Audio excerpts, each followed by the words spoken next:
Mbonde mboka mboka mbomo kengeli mboka mbomo kengeli Léopard.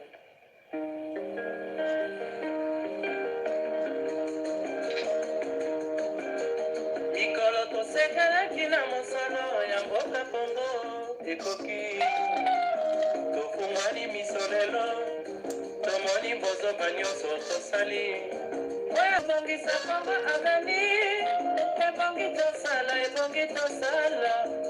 nyonso ata mwana Kongo ya mosolo mpembe ya nzoku Kongo ya bwanya kasa ya mbila Kongo ya makasi moto ya nkoi Kongo na pamba topi mbokolula yango ya solo ke losako na bino nyonso balandi na biso na kati ya télévision bino tobelelaka lolaka ya mvuluzi kimbangu. Le peuple d'abord. Télévision ya lolaka ya mvuluzi. Télévision na bino. Bino ba peuple, bino be na Congo. Bino be na Congo, biso ba be na Congo. Voilà télévision na biso, oyelaka biso la vérité en face. Alors mes chers amis, losako na bino nyonso na kombo ya tatambi ya mbungu tulendo. Nzapanza komba Kongo mungali. Vidi mukulu Mungu baba Mungu wa milele. Oya tindaki ba representant na ye legal na kati ya mabele kolo Kongo. Oto kana kombo ya mvuluzi kimbango. Oto kana kombo ya mama kipamvita, mama mafuta. Mbuta mbadi. Ya solo te basana ki basale li ya zambi. Nzakumba, nzambe. Oyo, bamsusu babengaka na lopoto na le français, Dieu tout puissant. Totika peut te permettre pino. Mais mes chers amis, banansoni ekolo Congo, awa toyaka na chaîne ya lolaka mvuluzi kimbangu pona ke to beta mbela to pesa bino information, la vraie information et yaka na chaîne oyo avec des analyses, oyo avec des précisions pona koyeba ke attention to tika ba ignorante, attention to koye na PhD pour être non seulement to sala na Congo to sutukaka. C'est vrai. To sutukaka. Ah mais c'est comme ça, c'est arrivé comme ça. Oui, c'est arrivé comme ça. Ils sont là. Ah bon, nous on croyait, nous on pensait, que kanisa, que bakokende te, kokanisa kate. Kokanisa kate ndeko yonde boanya na yo, tchadi boso, mayele na yo oba longola, récupérer yango ke me pona nini. Pourquoi? Il faut se poser des questions. Pourquoi? Pour nini to koma boye, pour nini to saboye, pour nini to se victimisaka, pour nini to lelaka, pour nini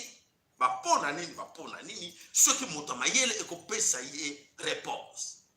Est-ce que nzembo na tshela kabino eloko retenaka na nzembo wana Congo mboka ya mayele, mboka ya bwanya? Est-ce que biso to fongoli miso lelo uti tina ngana tiela ka nzembo wana po ete totala tolba to moni bozoba nyonso to sali to monaki bozoba oyo batata bakoko misusu basalaki.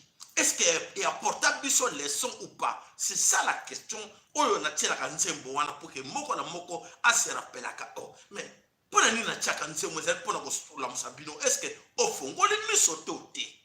Mama, papa, ya solo te fongola miso. Fongola miso po ete bana na yo ba continuer te kolela ka lokola yo. Bozo na chance nzamba sala effort ke apesa biso mayele boanya to fongole loko to lobela kapino to te ipe mingi to lembi. Ce que de lobi que na kanga chaîne, je serai très content. Ngamuko. Na kozala très content ngabi. Enfin na sali musala oyo na longoli bato bazaki na pongi oyo ezaki ba slogan te, mais c'est une vérité qu'on la vérité en face et oyo azwaki mayele c'est bon, oyo azwaki mayele te et ko ako regretter nango na saso leçon ni kozela suna ko pesa yo tata maman leçon ni no kozela suna pesa yo parce que j'ai tout dit tout nyonso to loba to bandana ba vos droits et devoirs na kata mboka. Est-ce que oya wana ozali figurant, tous les acteurs, tout explique tout. Oyoka malam, oyoka te, les lois allaient là toujours. Biso na kaba libanais te, mboka ngo ya bango te, ba chinois te, chinois pesa ngaya, français pesa ngaya, Belgique pesa ngako mboka ngo ya bino te Belgique mboka na ye yo yawa mungambo zo senga ye na mboka na pe yo zo senga kaka ye on comprend rien de tout on comprend rien de tout oza mutu to po ye na kata mutu na ye azana cerveau lokola yo yokuto zali ne loko musu na kata mutu oye na mutu ya mundele ezate ozana loko moko sur toi ici na mutu ya mundele ezate tokobisa bino ngo na mutu ya mundele na sina lobela bino bolanda bozana bi makamso na nzoto na bino o mundele azango te donc bozana un plus que mundele mais comment dominer kabino comment manipuler kabino incroyable pona nini po bango ba créer que botikala ba ignorant. Ignorance est une grande maladie. Ezali kufa mobimba. L'ignorance na tele makaka na l'ignorance na le savoir connaissance. Sans cela oza mutute. Ezala lobi o latino costume o kangi no ka ozo le français anglais latin. O inventé même inoko ya sika. Mais tango ke ozangi connaissance le savoir. O ke otika la kata ignorance.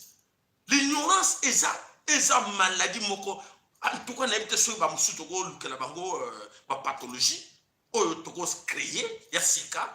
Ba nyos toko luka sur maladie to créer pour être to soigner bango. To luka ba remède moderne mususu pour être to soigner bango na yebite. To salani pour bazana otoko benga na tangela kabino oyo moto ya lobaki empereur conseiller empereur na ye non ko boma bango na minduki te o perdre mbongo o perdre minduki na makile kotanga boma bango na éducation retirer éducation tike éducation mabe soko songi 20 ans o kuta bango ba ignorant et moko on a comme ils ont rempli des ignorants ba ko za dirigé par des grands voleurs autres sont au Congo qui des grands voleurs des assassins des criminels. Voilà toi qui wana poto pesa bino lité wana batu ya mayele muke. Batu ya mayele muke on a bengaka na kati ekolo Congo batu ya mayele muke. Des ignorants. Batu ya mayele muke aujourd'hui ba piéger bango, ba tendre bango piège. Ba su bango ba tie bango mafuta na mbebo. Non, reste là, c'est toi le président. Non, non, non. Ok, comme on sait que derrière toi, il y a trop d'ignorants, ils vont croire que c'est toi le président. D'accord? Reste là, c'est toi le président du Congo. Oui, ok, c'est moi le président. Venu ici, madame, venu ici, tout, venu ici, boum, tapis rouge. C'est moi le président. Oh là là, c'est moi le président. Et de l'autre côté, ils ont assassiné ma frère. Nakata, ma village, ils ont aussi dit ça. Ils ont oh, un conflit communautaire, nakata le Grand Kassai. Conflit ethnique, nakata le Grand Kassai. Ba massacre, et ça nakata le Grand Kassai.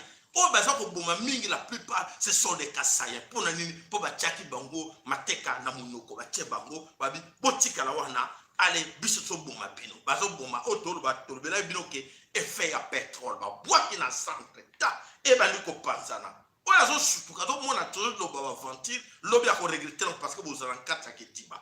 Oh, les voilà. Alors, ben, les côtés, Zongi sous tolongona na équivoque oyo polémique oyo eza circuler na moni de passer na pesi Thierry le commandant le sako esika yo kozala na pesi le sako nokaki vidi audio na yo na yokaki solo zaki na kanda ofinga ki bato Thierry le commandant oyoka ya solo bandeko il est tantôt longola bino o nyonso bozana mona minto ya solo tokolo bake oyo bazana ba tendance ou pro fédéralisme, tendance ou pro-autonomie, tendance ou pro-balkanisation. Oui, c'est vrai. Bovanda, bolanda. Vous avez raison, tout vous avez tort, boyoka. Oui. Réflexion ya muke na koya na ngolelo bandeko. Wazana posa akom atangwa tana audio et bon watindra bandeko to faire désoler tout le monde. To pesa moto raison na yi. Yesolo. Ennemi na biso azana ko la serpent. Serpent ennemi, voleur, cambrioleur, à côté, na kati ya lopango. Nyoka koti, lion à côté, mbu à côté, monsieur méchant à côté, nyoka, tout, oyo tokomona comme ennemi. Alors, biso na kati ya lopango, nous sommes là. Tout ça, on est en train de chercher des solutions. Non, tu n'as pas de couleur à peine à miro non, tu as chambre non, non, j'ai préféré tout qu'on a frère. Suivez-moi. attentivement. Alors, nous, kazala le pango, nous, kaba serpent, nani bazala kata le pango. Mais biso to bani ko lukandenge to ko embellir le pango na biso, to so ba solution. Ezo ya malamu, ezo la peinture couleur ya noir ou vert ou jaune, autre ko tia ya malamu, tant mieux. Mais natango wana vous constatez que nous avons un serpent, nous avons des criminels dans notre parcelle. Ce qui te dit, idée nyonso, ezala ya malamu, ezala ya mabe. Vous savez que l'idée to appliquer, yebaka ke nyoka wana, to ba voler wana, ba ko profiter de yango parce qu'ils sont dans la parcelle. Est-ce que il serait pas important pour vous tous, n'a pas raisonner de quoi la batte? Raisonnons un peu comme des gens, des grandes personnes. D'écouter, mais non, ce n'est pas encore le moment. De chercher autoluka fédéralisme, ce n'est pas encore le moment. Toluka autonomie, ce n'est pas encore le moment. Toluka balkanisation, parce que nous sommes là siégés. Nous avons des occupants chez nous. Faisons tout pour sortir tout d'abord ces occupants. Et alors, après, nous allons voir entre nous comment nous allons faire soit les recensements, soit du côté de la parlement, ton lobby, nos débats ils sont ouverts. Qui doit faire quoi? Qui veut comme ça? Ouais, l'Igi Boye, to passe on est le référendum. N'est-ce pas ça? Vous voyez comment les autres, tout ça, na kacha mobulu. Mobulu mboka, et ça na mobulu, et ça na benemi, bino bozo soit temps, yako luka, to bono ko swana kadano entre nous. Ah yo, le fédéralisme te tika, yo moyibi tika moyi, yo. Donc, toujours travailler, na oya le fédéralisme, na oya lobby autonomie, na oya le balkanisation, na oya lobby le côté, à lobby teto vanda nanu. Donc, toujours préférer que munguna a vendre la biso na kachamboka.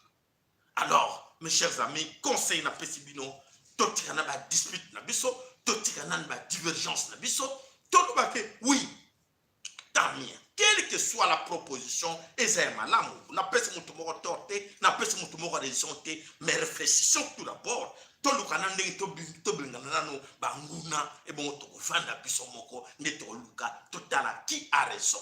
La canisi, boyoki oyo, naiki wana pona opesabino, toli, poete, toye ba ndenge nini to bengana nanu batu wana parce que bazana katia nino biso boktoton ya katia mboka biso nyonso toza wana tobozana bolingo ya mboka mais soto koti ko lukaka ba solution te biso autonomie biso kaka fédéralisme donc au sala fédéralisme yango na banguna na batuti donc bokolo wito kapota ba voilà bolimbisi bandeko ya solo ke to mesana kana système yango solo ekosala le côté. Voilà, tokatanaki réseau et salaki momobulu. Ya solo bandeko bana somme kolo Congo toza ko continuer émission na biso ya moto senga kana bino o ezali lolaka mvuluzi kembango. Ba like na bino to kana posta nango like to kana posta nango. N'oubliez pas de vous abonner aussi massivement sur cette chaîne. Et sa chaîne moko la seule et l'unique chaîne sur YouTube TV lolaka ya mvuluzi kembango. Oyo elobelaka bino ba vérité oyo edaka biso ke toyeba buzoba oyo to salaki to luka moye to sala réparation nango toyeba ke non to ko sala ngo lisusu te to yeli po ete bana le biso pe ba bénéficier ndenge ba vie ya bato mususu ba bénéficier kana ba mboka mususu. Voilà. Alors wana salaki na suka na réflexion oyo bandeko nyonso baza ko mitungisa na mituna bango pona ko bisa bango ke bandeko to réfléchir comme ba mikolo to lobake to total la barrière auto saraki ba memaka biso na conférence nationale souveraine na kata Congo Kinshasa to mona kiango à l'époque Mobutu ba saraki ba G allez ils ont continué conférence sur ki wana te to mona ki to kenengi na ba accord l'air Mobutu alongwe ba il biso na ba accord cadre ba accord à l'Émerald le ba accord à Sun City ba accord à Addis Abeba ba accord nyoso avec qui avec des belligérants ennemis ba memaka biso. Et l'autre aussi, ben l'ennemi en gros bazali peut ben pas même biso encore. Ba yeli biso ba sango na ba non tokene non dialogue faut dialoguer négocier ba termine ba utiliser que to vanda ensemble. Nana zo utiliser ba biloko wana tout l'ennemi oyo to benga moto cambriolé moyibi ndako yende moto azocha ba stratégie wana azo utiliser ba ndeko na biso non yo senga yango bino ko loba yango biso ba ye lokora ba su exemple lokoma français bazui motrokola Valentin Moubake. Non, bino bo sala na côté na bino bo senga kaka négociation, bo senga dialogue, tout dialoguer encore. Mais toko dialoguer combien de fois mes chers amis?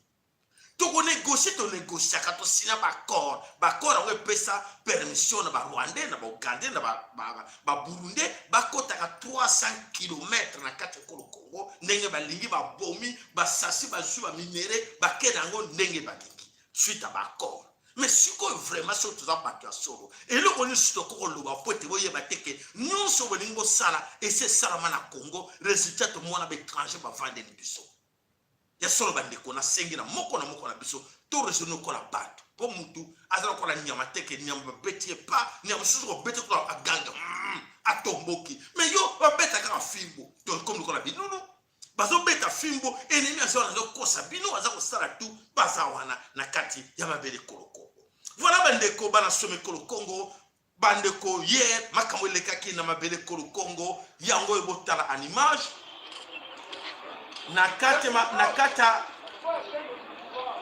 nakati ya UNICEF na depo UNICEF lobby moto epelaki ya kosakana te ba bureau ya Orange oyo ezalaka na kati ya kote ya Itex Africa nyonso esikaki Orange na UNICEF ba bureau nango nyonso ekendaki na moto bota.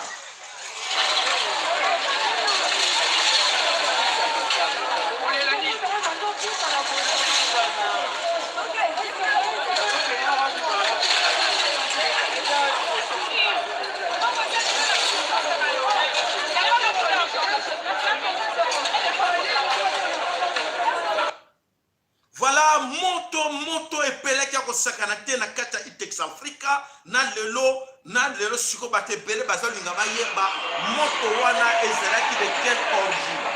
Ezalaki origine criminelle ou ezali nini po bamoni te badepo ya UNICEF nyonso ezikaki ekendaki enfumé lobby na kati ekolo Congo bokomona wana ezali wapi ezali na kati ya Itex Africa oyo badepo ya UNICEF ezikaki moko ye.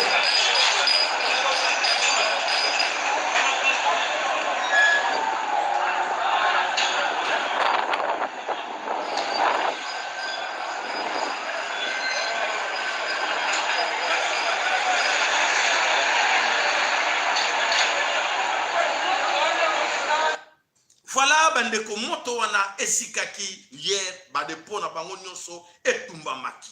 Voilà de wana ezaki information to bisabino alors to yebite moto ngo eutaki wapi soki ezali moto ya mvuluzi kembangu na moto mama kifa vita ekozala ya solo toko sepelake ya solo babani ko frapper bango. Et il faut dire la vérité, il n'y a plus rien à cacher. Voilà bandeko.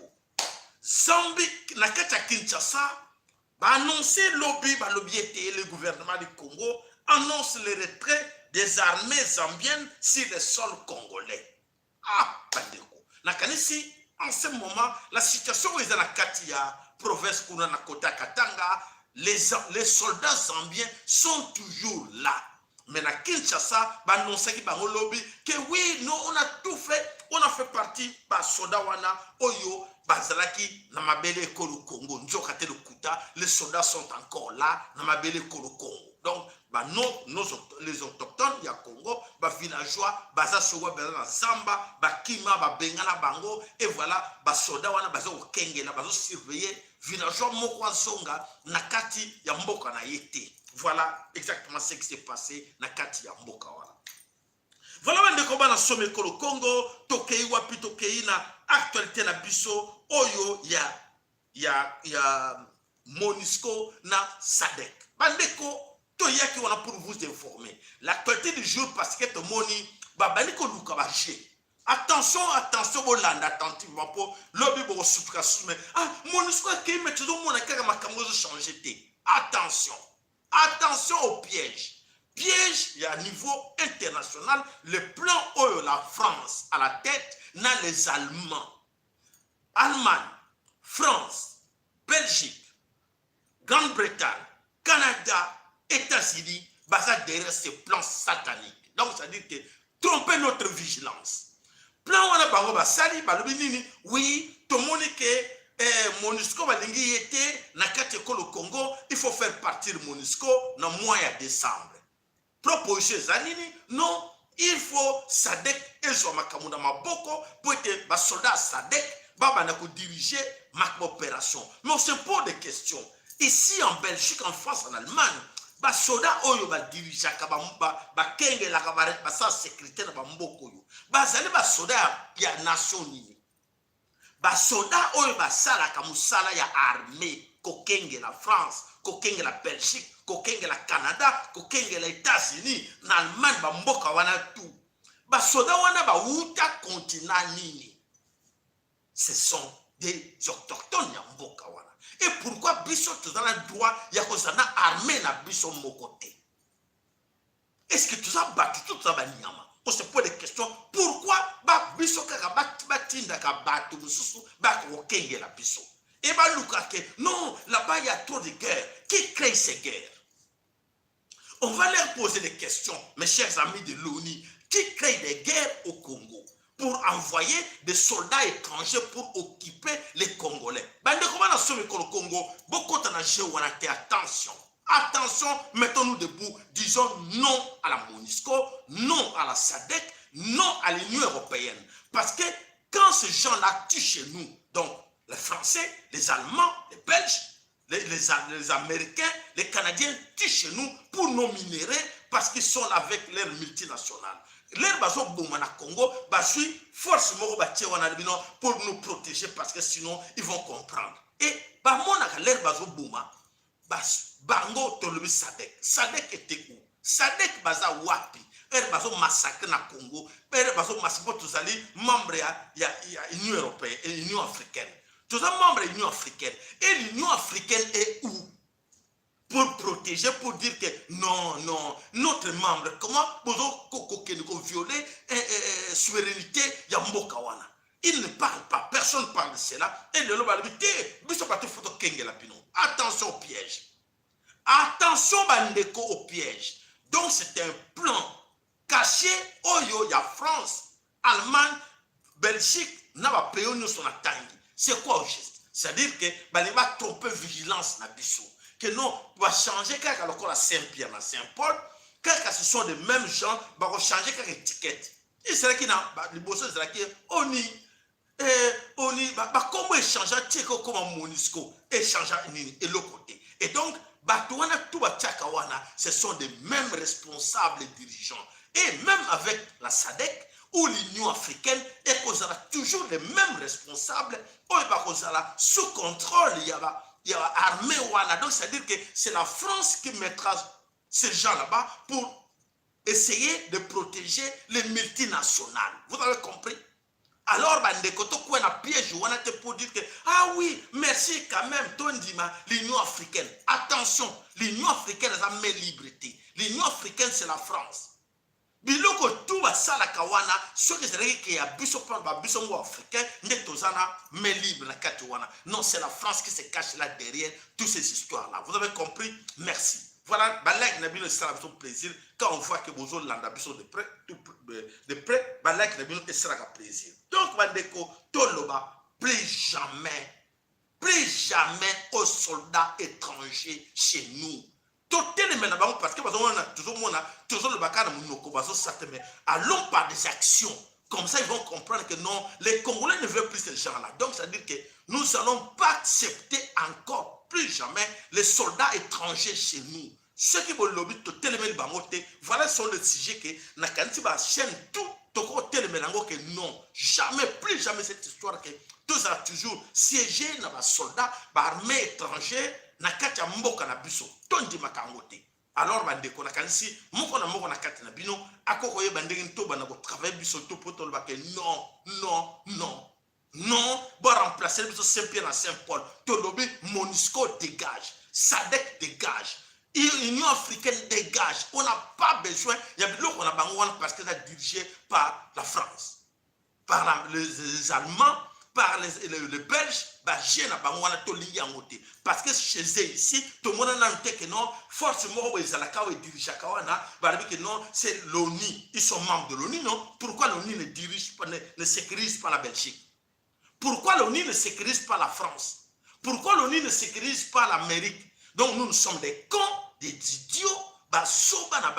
On accepte tout. Oui, c'est bon, envoyez-nous vos armées, envoyez-nous vos gens. Et ce sont ces mêmes gens qui tuent nos populations. Vraiment, la Kansi, vous comprenez très bien. Et c'est la plaisir. Donc, Toboya, il y a remplacement, il y a Monisco par Sadek Tolobi, Monisco dégage, Sadek dégage, tous ces gens-là dégagent. Vraiment, tout terme nango makasi pour être tout quoi na piège wana te o ba leba mener biso nango oyo to ko mona ke ya solo ezali ko kende na liboso pour ba kosa biso toujours. Voilà bande ko bana somme ko Congo tous allez ko kende lombango na ba sujet na biso 10 jours. Voilà ba j'ai o baza ko sala biso suivez animal. Eh papa boya. Boyana.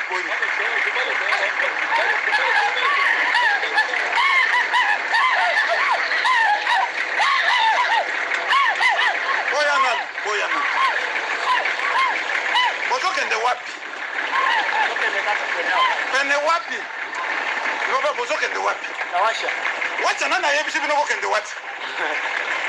Nana lobi na bino kende wapi? Basi yebisa bino etika kokende. Nana loba na bino.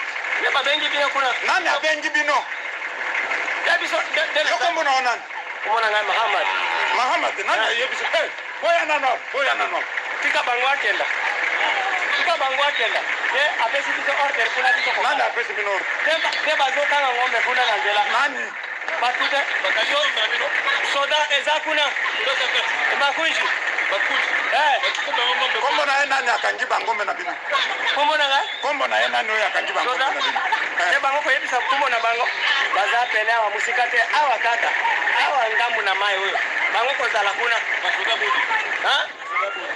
Basoda te bamakunji. Boko motani munene. Tokani nyama zomi na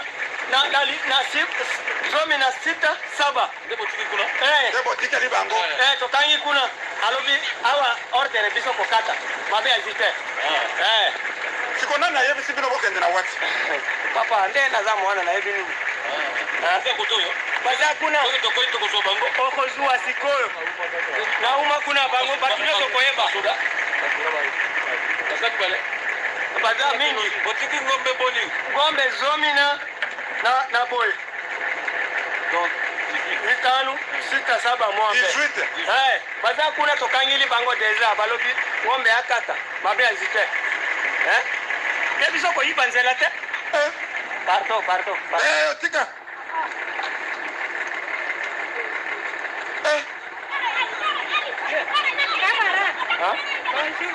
Malam. Kandola koteke zate. Kandola kotala me lokola pese boy to edite.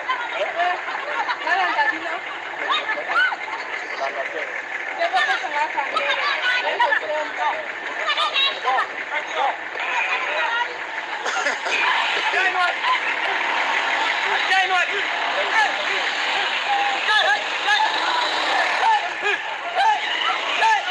Hey, boyana, yaka, papa yaka. Yaka. Bosongi sana. Papa, ko pesi order. Ay bango pesi biso order. Biso nyoso to pesi. Voilà. Une triste réalité, bande koba na somme ko le Congo, ya komona ke oto za komona wana. Na kanti bolandi scénario très bien. Scénario, c'est-à-dire que ba wana ba mbororo, ba yena ba nyama bango, ba zana me ba arme, mais les gens ne s'intéressent pas na ba arme bango ba zana ngo.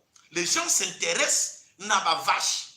Que non botiki boni, ba de ko 18 botiki banani kuna. Bon, so de quelque chose to komona bango, c'est-à-dire que pour na bango ezilo ko to intéresser bango kolia.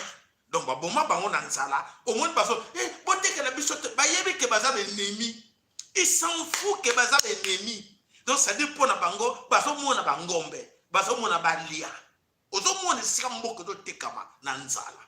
yango tolobaki tutiaki bino film ya nini tolobaki ke ya solo moto aza na kati ya boloko batiele fongola na lipa ma préféré azwa lipa ke azwa fongola pa mi fongola se libérer. Voilà ce qui se passe au Congo. Ezali ya passe au landi ba soldat maloba na bango na monoko nini. Ah bon, kuna botike de bango combien? Donc bango pe bazana besoin ba pesa bango ngo bangombe et puis c'est tout. Ba lexi batwana bazo lekana bango po ba yebi bazo banga bango te.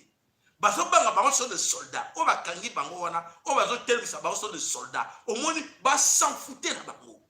Bon bon lo ba siko mboke zo keni ndenge nini. Mboke okele te ndenge nini avec des gens comme ça, les incompétents. Ba tie bango wana po te ba sécuriser mboka. Mais oui, bango moko ba yeba bango sécuriser mboka te, ba komi ko tika batu wana ba leka na ba bibole na bango. Voilà vraiment pasi na mawa ya komona oyo eza koleka ba mbororo ora baza bien armés, ce sont les militaires. Mais ba tiki ba mo pour la présence ya ba nyama, ba vache. Ete moko na katra bino na ba soda o bazana Kinshasa na ba konzi ba soda o bazana katra Kinshasa na ko faire raisonner bato na bango. C'est quoi juste humiliant de voir que les gens oh faut pas sécuriser mboka mais ba faut tandani kolia. Mawa mingi. Voilà bandeko bana some ko Congo tozali ko kende wana na ya solo toko mona ki ya solo bato baza ko sala biso mobulu na kati ya mboka na biso moko toza ko mona bango mais tozo s'occuper na bango te to tiki bango basala wana ba continuer ko dominer service batuti baza wana bakoti ba mboloro bazo kota ndenge balingi na mboka donc frontière ezala ngo fongola mboka okoti obimi ya ofele. Voilà bandeko elobela kabino eloko moko tolobaka ke un voleur volé. Un moyibi alinga kabayiba été. Et puis baloba qui sème le vent récolte la tempête. Et loko nini ezoleka na Congo. Et loko eza koleka ya solo to mona moto moko aza kolela. To moni moto moko bazo loba partout na ba nini ba presse nyonso. Ah Moïse Katumbi en danger. Moïse Katumbi en danger. Et là, on est les Moïse Katumbi en danger. Tu as une information. Moïse Katumbi, la nuit, à mercredi, na jeudi, na résidence, na ye, ba betaki masasi, des balles réelles. Ba beti masasi, et tout le plafond, na côté na ndako na ye. Moïse Katumbi a bani kolé là. Ah non, ah oui, et la commune d'insécurité, pour protéger Ngaï. Oh, nani a créé l'insécurité na Katanga. Ce n'est pas lui. Oya semaki azo semé biloko c'est pas Moïse Katumbi. O azo semé ba des ordres na kati même ko kota ba Zambie kuna ba kota ba kanga parti au Congo, c'est pas Moïse Katumbi. Ah, mais mes chers amis na jouer baté ce que tu kende wapi. Ya ko mona ke bato ko Moïse Katumbi bango bazo créer des ordres na kati ko le Congo et les autres Congolais. Oh, iko mototo ya Katanga. Iko mototo ya Katanga, tikaza de ko na biso mona Katanga to protéger ye. Nzoka te ba ebite ke Soriano azali na juif, azana e zambien. Ana rien à voir au monde, yango na kota ki bandeko na ye, bakota na kati ya mabele ko le Congo poete ba ya ko tia désordre na mabele ko le Congo et biso moko ba na mabele ko le Congo to na ko lamuka to ebake nyonso o elekaki eza ya pasi mais mutata moko azako kuluba azate eza pasi mingi ya komona ke o nyonso ezoleka na mabele ko le Congo biso moko biso na bino to zali koyeba ya hote. Voilà bandeko bana somi ko le Congo Moïse Katumbi to koloba donc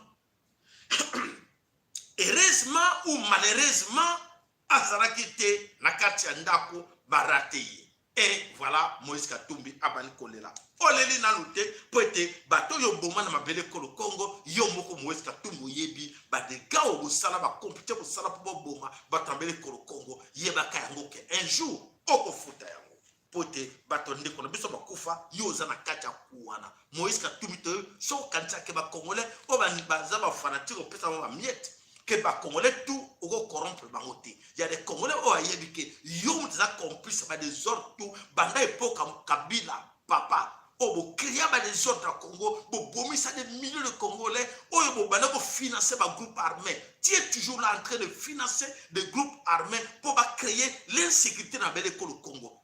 Pour perdre de vie, toujours là attentivement Moïse Katumbi. Voilà, Ezra alerte pour nous évacuer. Quand on a biso toba zoba, n'engé bateau, boza bokosa na mabele ko Congo.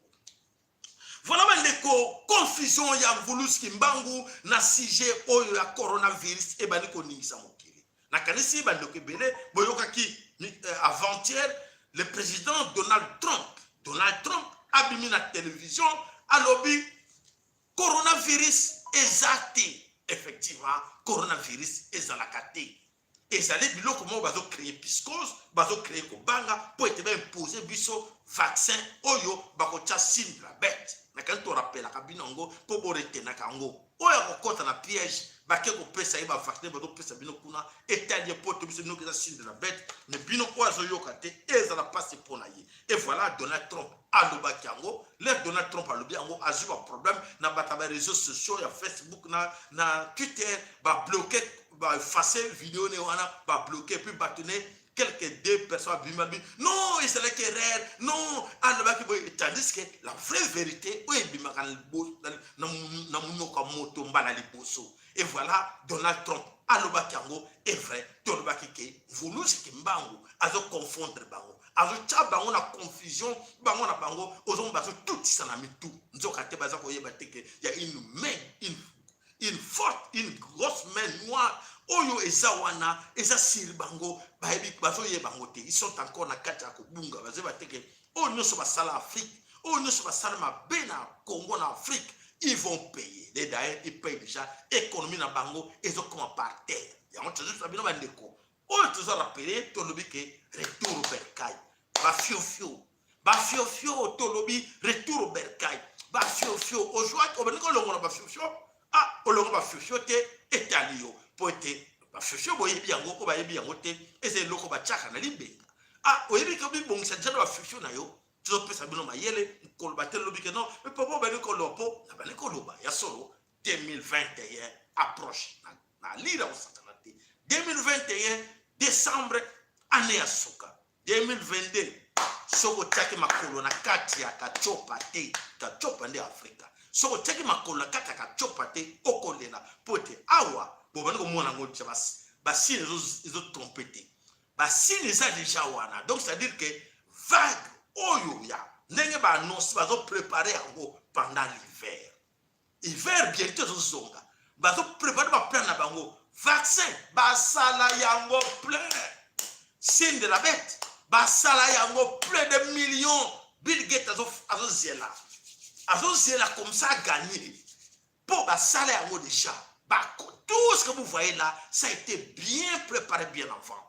Alors bamso bazo ziela bazo souka non te basala bazo luka ndenge ba kotsa ko banga na piscose ba kotsa ko banga makasi na kata population et ba imposer biso signe de la bête auto benga vaccin ya coronavirus. Donc bandeko boyoka ngo tira attention ngo ke l'air yango yo moto aluka ka ndenge nini akoluka azonga na mabele ya bankoko na ye koko botala oyo tromper binote botala oyo ezali important que oye ba ko se préparer que ngai etikela ka combien de mois ndenge na ko sala po na zonga na mabele bankoko na ngai soko oza ke diba okolela nango po tozoloba ezalo kola nowe abane koluba boya tokota tokende bandeko ebele bafinga kinowe kompe bele bafinga ngai mais ngape nzamba lobi ko banga moto te ko banga bango te lobela bango poza musala ngana tindi yo sala po sauver bandeko na yo.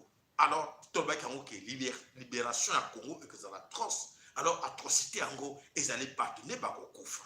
Alors bandeko na kanisi bo comprendre il est temps que chacun de vous à se préparer à ndenge nini akozonga na mabele oya bankoko na ye bo sa bana bino soki mwana soki ndeko na yo o kangela makasti soka bone ali papa mama na okena ngate oyo koyela ye etali yo te etali ye mo po yo lobela ki mais soko lobela ki ete makila na ye ekozala maboko na yo akanisi bo comprendre ngai atanga na lobaka boyoki ngai malamu oyoki ngate ekotana yo yaone sabino abonnez-vous massivement sur cette chaîne, n'oubliez pas de partager sur nos émissions like na bino pe sera avec plaisir.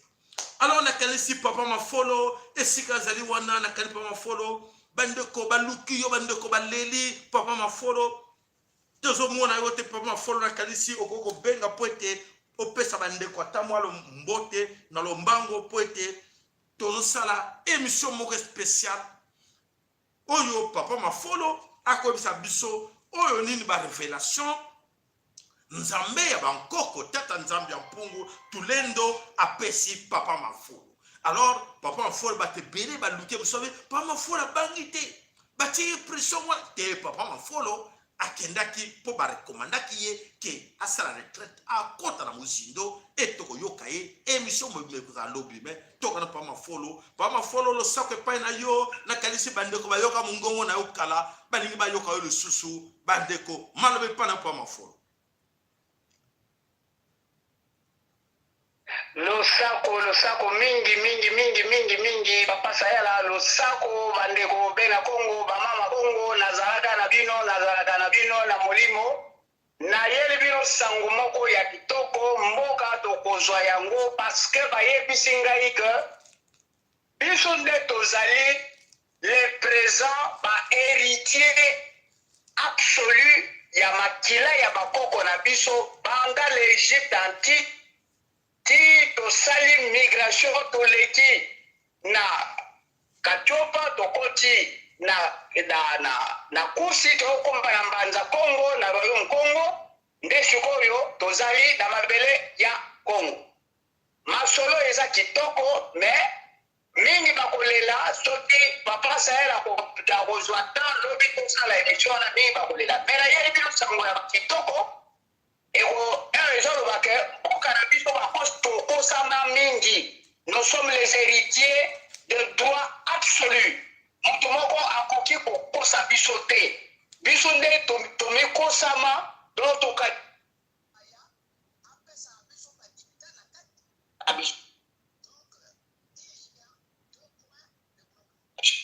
Allô? Oui papa faut toujours kayo moto moko bengaki moto benga zeranan oui. Ouais. Il y a 2 points de blocage. Ezali côté ya molimo, ezali côté soi-disant politique, c'est-à-dire lobby tokolobilango ndenge nini tokobima na iloko. Mais bon, il y a d'emblée que mabele wana nous sommes les héritiers absolus. Moto moko akoki kopesa biso ordre moko te, soi-disant que boyokana bokende réunion bokende négociation ezalité parce que bango moko bazo koyeba bien que bazo travailler na ba abruti bo bayebi eloko moko te mais bino nde botelama tolakisa que nous sommes les héritiers depuis mokili banda Afrique titre comme la Congo c'est nous qui sommes les héritiers de droit ya sang droit ya mabele droit de tout. Alors moto azo komilakisa gaza makasi ayebisa biso de quel droit azoya kopesa biso mitindo na kati ya mboka na biso. C'est pour dire que il n'y a pas négocié, nous avons tout fait pour nous débâcler. Les alliés politiques sont sur place, les églises nyonso sans exception, nyonso tout il faut balayer. Dans la mission bapesinga yango wana. Pona bino nalingi mingi bakoko balobi botika losambo te. Opeli la kakaka bakoko bazana biso la elongo etikali moke tozwa mabele tozwa mboka balobi nyonso boto komona pour que bana baso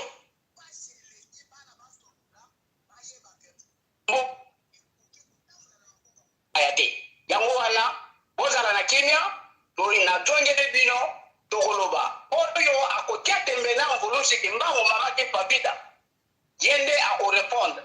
Mais namoni mama kip namoni pulushi kimbangu te mais namoni koko mangongele ba oyo bayebi mangongele 2 fois namoni mama kimpa vita mais ayebisika eloko te mais avandi kote ya mangongele. Alors développement wana tokosala na émission ezoko ya pona yango bozala na isengo beto yeba bien ko kozonga na mboka ezali programmé il faut tozonga to benga na papaya matondo papa sayela na pesi bien mbote mingi na pesi baloba nyonso na bao nyonso balukaki ngai nazali na kozala kaka na bino matondo papa mafolo ya solo ete bandeko bapesi olo sako ebele bandeko ebele basepeli namoni vraiment ke papa mafolo ozali na ba bato ebele to bafante me bandeko ebele ya solo pa mafolo balanda kayo na bokemi nyonso. Voilà na kanisi pa mafolo alebe ba like na bino na kanisi pona pa mafolo na kanisi et que ça fait plaisir tout le monde va like na bino et que ça fait plaisir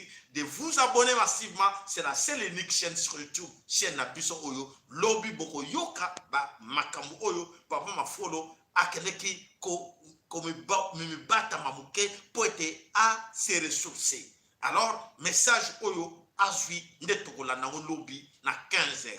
Donc investigateur na biso lobby na 15h toko yamba papa mafolo yene mtoza na maloba akopesa biso ndenge nini amoni ayoki oyo ba yeliye papa mafolo aza prophète te papa mafolo aza pasteur te mais papa mafolo azali oyo ayika na mpiko ya bankoko na biso bazali kotinda ye papa mafolo loba papa mafolo sala ndenge biso nyonso tozana biloko wana oyo bankoko bazana nsima na biso po ete bazosonga biso po tolamusa bino nyonso na ntango message eza koya toluka mpe ndenge tokorespecte message wana tokozala nango mpo bandeko botala touti wapi tokoma lokola babibwele touti wapi oyo tozala tout le temps dominé touti wapi oyo mboka na biso ele dirige na libanda bato ya libanda badirigeaka Congo to se posaka baquestion mpo na nini occidentaux bato baza na main libre ya kodirige Congo na télécommande e biloko wana basala biso nini tozokobituna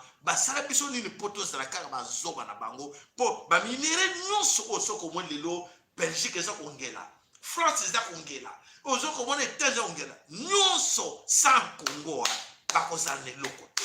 Et alors ebongo biso moko ndenge nini tokokaka te kose libere tokokaka te kozwa responsabilité tokokaka te kotonga mboka na biso. Oui, effectivement, parce que nous sommes ignorants. Parce que nous sommes ignorants. Parce que nous avant de décider à bungele loko oyaye. Avant de bungela eloko yo, babiso que non, mwana camarade mususu, joga bana même mwana na yo, ozana jouer, opese mwana na yo, mwana no abi que jouer o wana yaye. Osombele to azalaka ye opese. Mais camarade mususu mwana même ya camarade na yo yaye ndako. Abali ko wele la jouer wana na mwana na yo. Ce qui mwana wana ya voisin na yo camarade na yo aza miso makasa osana nini akobotola mwana na yo jouer. Sopo sali faut pas te ake na ngope. Alors yo ma musu papa yo ki soni atike sika na kosombela mususu mwana ya voisin ake na jouer wana. Donc c'est à dire que lelo oto ko mona bele ko Congo ezali parce que biso moko toujours ko yeba valeur na biso te. Alors pour ko ba valeur na biso te lelo to luka to yeba valeur na biso et de senga nini moko na biso atelema abundela mabele ko Congo. Voilà to tiela bino ka moi minute na kwa lingo benga abenga pour être à intervenir mais to landa ka moi extrait ya vidéo oyo total la geste ya mwana oyo azali ko bunda na mbwa. Total raisonnement ya mwana muke botala tolanda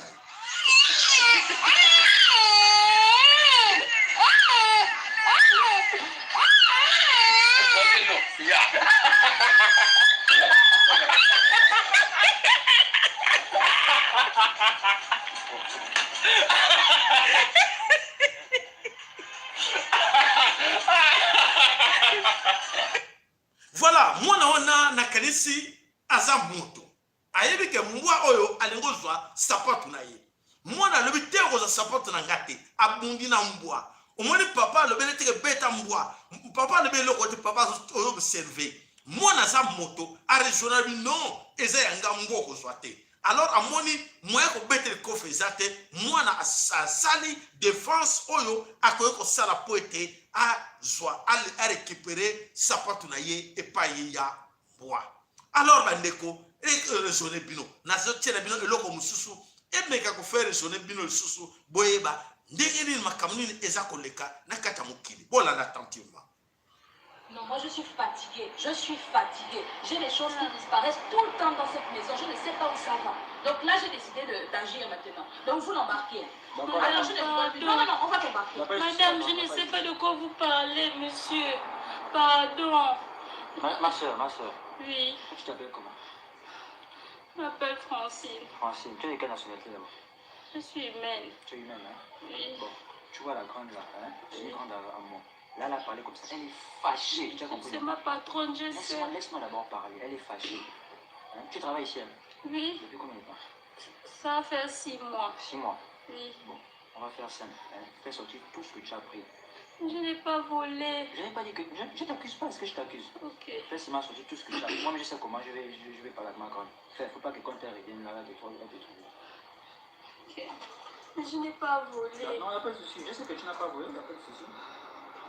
J'étais en train de nettoyer la cuisine. Donc, comme il n'y avait pas la place pour déposer... Il n'y avait pas la place pour déposer les choses. Donc, j'ai mis ça sur moi. Le temps de vite terminer le travail. C'est la bouteille d'huile seulement que j'ai mis ici. Tu es sûr? Maintenant, qu'est-ce qu'on fait sur le côté là? Ça, c'est quoi? Hein? Qu'est-ce qu'on fait sur le côté là? C'est quoi? Ce sont mes hanches. J'ai une malformation. Bon, c'est quoi? Qu'est-ce que Voilà, wana bomoni esalaki Vital Kamerhe azo wanga na lobby ayibite metala azo continuer ko Comme bimisa. madame n'aime pas quand il y a la poussière sur l'étagère là, elle n'aime pas. Donc qu'est-ce que le ciel est venu faire là, au niveau des hanches? C'est venu faire passer là? j'ai mis ça sur moi. Comme j'avais pas de sac et tout. Monsieur, c'est compliqué. pardon, Fais sortir. il n'y a plus rien, monsieur. Tu es sûr? Parce que si elle vient là, moi je ne vais pas pouvoir t'aider. Hein. Ok. Mieux tu fais sortir tout. Elle connaît ces choses. Si elle dit qu'il manque, c'est qu'il manque. Fais sortir tout. Je n'ai pas, monsieur, mais c'est pas le On vol. est J'attends en attendant que le sol sèche. C'est pas... Ça n'a pas bien séché encore. C'est depuis quelle heure que tu as échoué le sol là qui s'est passé? Ça fait 1 heure. Fais sortir. Je sais qu'il y a encore des choses. Fais sortir. Monsieur, mais je n'ai pas volé. J'ai compris. Je suis quelqu'un d'honnête, c'est ma patronne. Moi, je n'ai pas volé. Elle a souvent des soeurs qui viennent ici. Voilà les gens qui défendent Vital Kamerhe. Ça c'est Vital Kamerhe et Amida. Et puis madame pense que c'est moi. Il n'y a pas de souci, mais moi je veux savoir pourquoi tout ça. Elle n'est pas volée. Monsieur, donc, Elle est honnête. Habituellement, quand je nettoie, je traîne. Madame se fâche. Donc, pour ne pas traîner, j'ai mis ça sur moi vite. Mais sinon, je n'ai pas volé, monsieur. Vous-même, regardez. Est-ce que je peux voler ça? Je n'ai pas volé, monsieur. Voilà mes chers amis. Bomoni makambo toko vivre na Congo, c'est ça. Des voleurs qui sont dans le cadre du gouvernement. Bandi Makate, Vital Kamerhe. Alors, il y a des voleurs.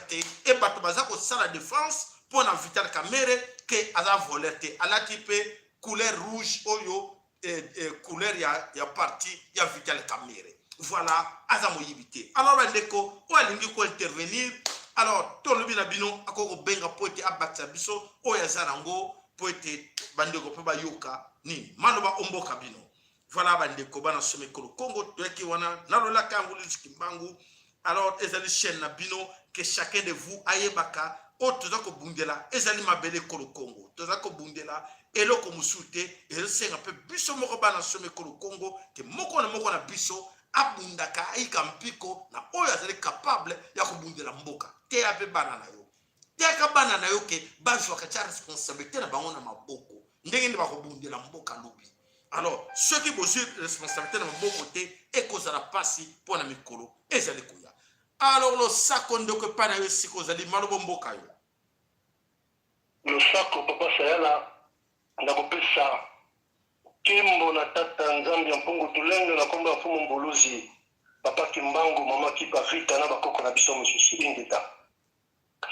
Papa sayala tozonga mwa moke po mémoire epai na biso bakongolais ezalaka te tozonga mwa moke nsima na ntango tricage ya élection esalami na Congo wana oyo tosali soki 8 mois gouvernement emonanaka te malembe baplace parlement baforme gouvernement malembe tala na malembe wana ti lelo oyo bavolonté na bango nyonso esalami epuis bainstitution evandi.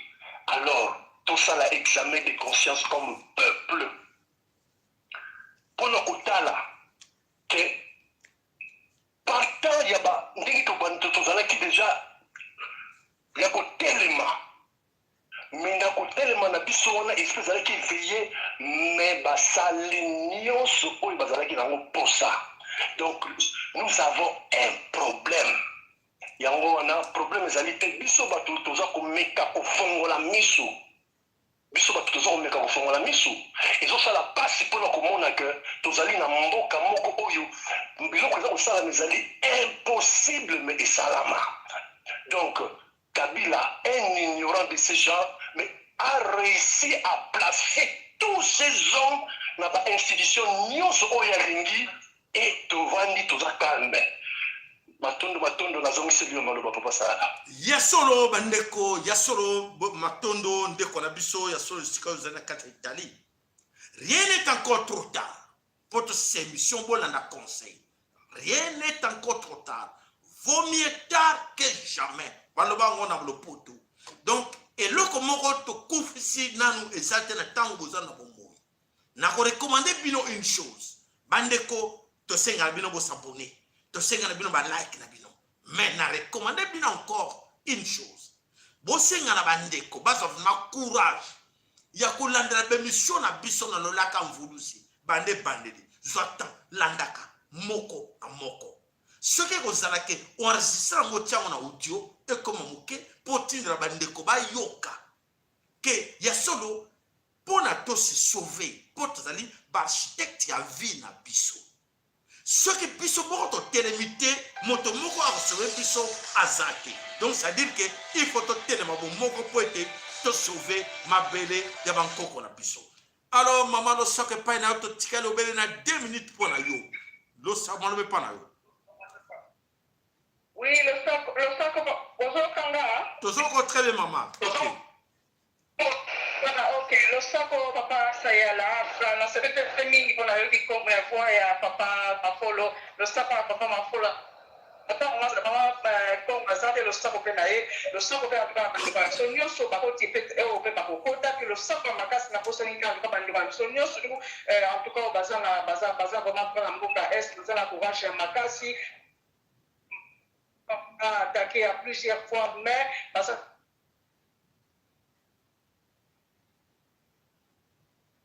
allô. Oui, allô. Na kotika ka papa pour la lengisa. Na kotika pour la lengisa, qu'on a vraiment en tout cas qu'on lengisa peuple congolais. Vraiment en tout cas mes chers compatriotes, maman nanga papa nanga, je crois quand même qu'en tout cas il faut tous à la sérieux envers nous-mêmes. Tous à la sérieux envers nous-mêmes, qu'on se pose aussi beaucoup de questions nous-mêmes. Mais pour la nini kara piège, pas tia kabiso kara piège, mon colonie je peux te retirer la piège. Parce que tia biso piège na katia mboka na biso. On doit quand même poser des questions. Pour la Église au nom de la population, ce sont eux qui prennent des solutions pour nous. Est-ce qu'ils viennent nous poser des questions? Est-ce que nous consulter la population pour la vie na biso? Mais nous solution la place na biso. Et mon dernier pas sur solution la place na biso. Si vous comme sur mon escoté et comme sur Sadek. Donc tout le temps bas sur la solution la place na biso. Mais où est notre responsabilité? Pourquoi ma piège? Et pourquoi on doit rester comme ça? On doit rester naïf, on doit rester lâche jusqu'à quand, mes chers compatriotes, qu'on soit un peu sérieux envers nous-mêmes. Qu'on soit sérieux envers nous-mêmes. Toujours, piège. Et quand on voit tous ces pièges-là, pourquoi? Parce que porte d'entrée à l'église. Porte d'entrée à la politicien. Bon, on dit mais il se laisse corrompre et voilà, il nous expose. L'église peut nous dire est-ce qu'on nous sur toi qu'il y a une solution? Attends, moi, outil na Belgique, moi, Belgique, il y a une solution. Moi, Allemagne, il y a une solution. Pourquoi? Parce que la porte d'entrée est à l'église. Porte d'entrée est à les partis politiques. Vraiment, en tout cas, mes chers compatriotes. Matondo, maman, quand on a pu se coquille, il y a solo. Tu as un problème à tango, tu as 1 heure du temps, Matondo, mingi, maman. Ok. Matondo, merci. Matondo, Ingeta, Ibobo.